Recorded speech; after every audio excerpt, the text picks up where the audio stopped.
it's because we love the earth so deeply, we will fight ferociously to defend her and all life on earth.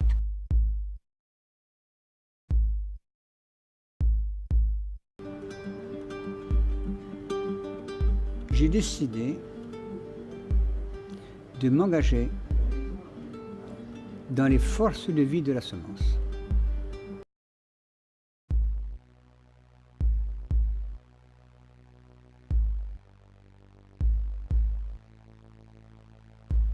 Les seules plantes qui sont capables de mobiliser les traces de phosphate qu'il y a naturellement dans le sol, ce sont des anciennes variétés.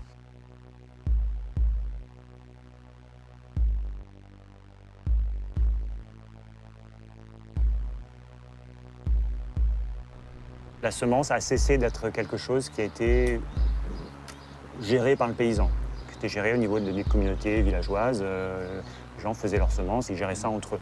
Et petit à petit sont arrivés des sélectionneurs, des producteurs de semences, des commerçants de semences qui se sont spécialisés là-dedans. Et c'est toute une partie du métier des paysans qui petit à petit a été supprimée, a été écartée.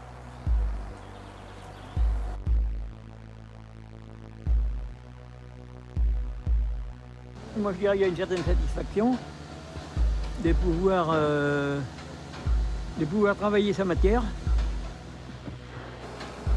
Vous avez pu faire ça, vous avez eu la liberté de faire ça, Simon, du temps où c'était vous qui dirigez l'exploitation, on pouvait replanter son propre grain.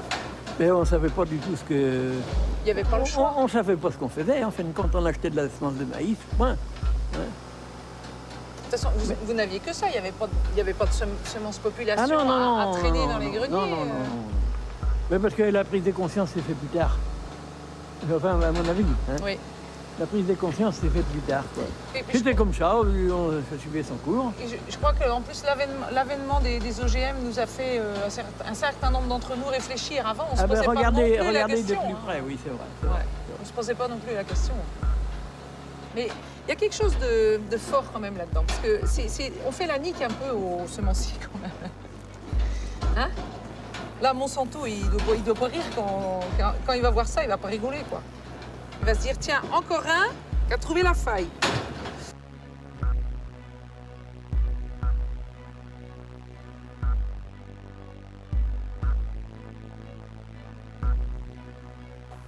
Le sélectionneur, l'obtenteur qui crée une nouvelle variété ou qui fabrique une nouvelle variété est quand même empoisonné par le fait qu'il suffit de semer le grain récolté pour la reproduire. Donc il n'a pas de marché véritablement, donc son travail n'a pas de valeur. Donc c'est une très vieille revendication des sélectionneurs de créer une forme de droit de propriété sur le vivant. C'est quand même une situation extraordinairement inquiétante, puisque on a l'industrie des semences, l'activité semencière maintenant est entre les mains, c'est-à-dire les semences, c'est la vie. L'activité semencière à l'heure actuelle est entre les mains des fabricants de produits en seed, c'est-à-dire des fabricants de morts.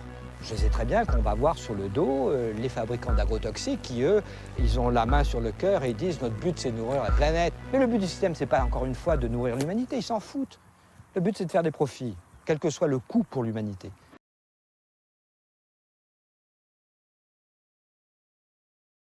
L'industrie semencière, elle peut faire monter le prix autant qu'elle veut et les prix des semences sont multipliés par 2, par 3. On a vu la même chose aux États-Unis dans les 15 dernières années avec les OGM, où le prix de la semence, de la même manière, à partir du moment où il y a un brevet qui interdit à l'agriculteur de ressemer une partie de sa récolte, ben, le prix des semences a été multiplié en moyenne par 3 aux États-Unis, en moins de 15 ans.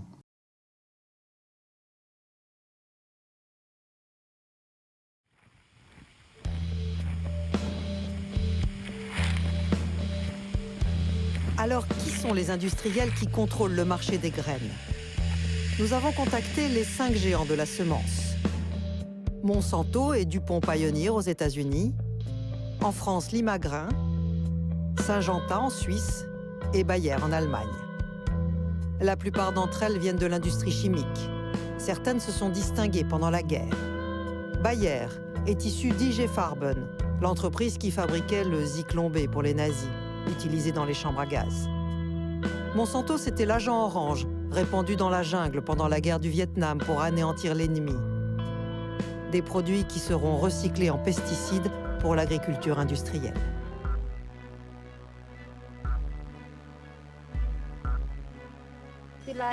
Il a semé le coton OGM et les plantes n'ont pas bien poussé.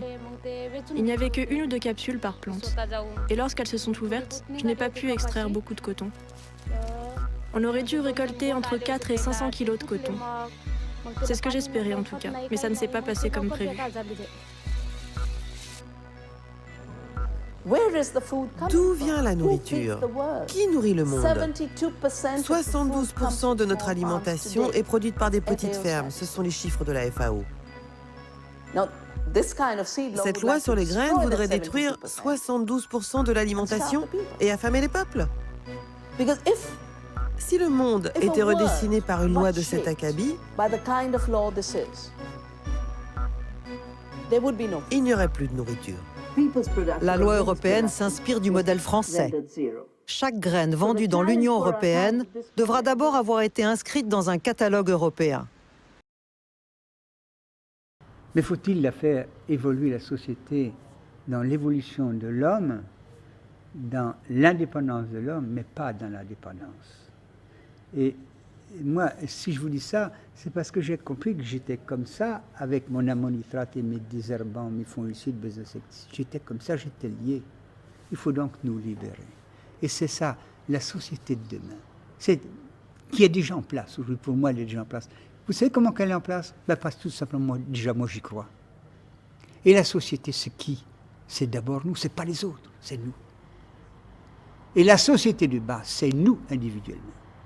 Et si nous, on croit à ce qu'on fait, si on croit vraiment à ce qu'on fait, rien ne peut nous démonter. Si on se met en unité avec la nature, parce que la nature, les plantes, la terre, les plantes, les animaux, et bien des hommes silencieux attendent et sont prêts à partir, mais ils sont silencieux.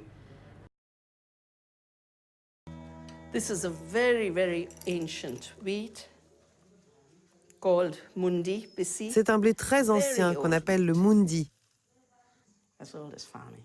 aussi vieux que l'agriculture. Ancient variety. These are the kinds of varieties that Monsanto. C'est le genre de variété que Monsanto a essayé de breveter. Est-ce qu'ils ont réussi?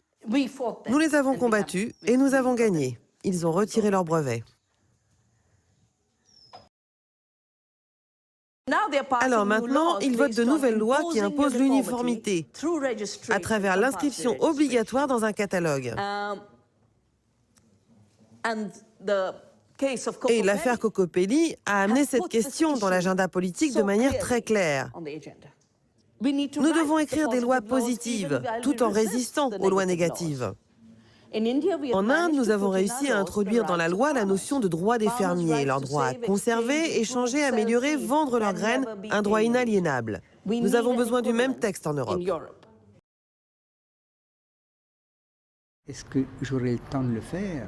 Est-ce que la santé me le permettra? Mais pour moi, c'est mettre en place dans les fermes et puis reformer les groupes. C'est ce que j'ai fait tout le temps, former les groupes. Reformer un groupe autour d'une agriculture, mais pas d'une exploitation agricole. Parce que j'ai été un exploitant agricole et je suis devenu un agriculteur. Et dans tout domaine de la société, nous avons des arts. Nous devons être des artistes. Et l'agriculture, c'est l'art de travailler la terre. Vous comprenez ça? Et c'est ça que j'ai en moi, c'est ça que j'ai compris, c'est ça que je vais transmettre. Et c'est beaucoup plus fort que le souci économique et financier. Il faut d'abord travailler ça. Ensuite, ça vient après. Mais la prospérité est là.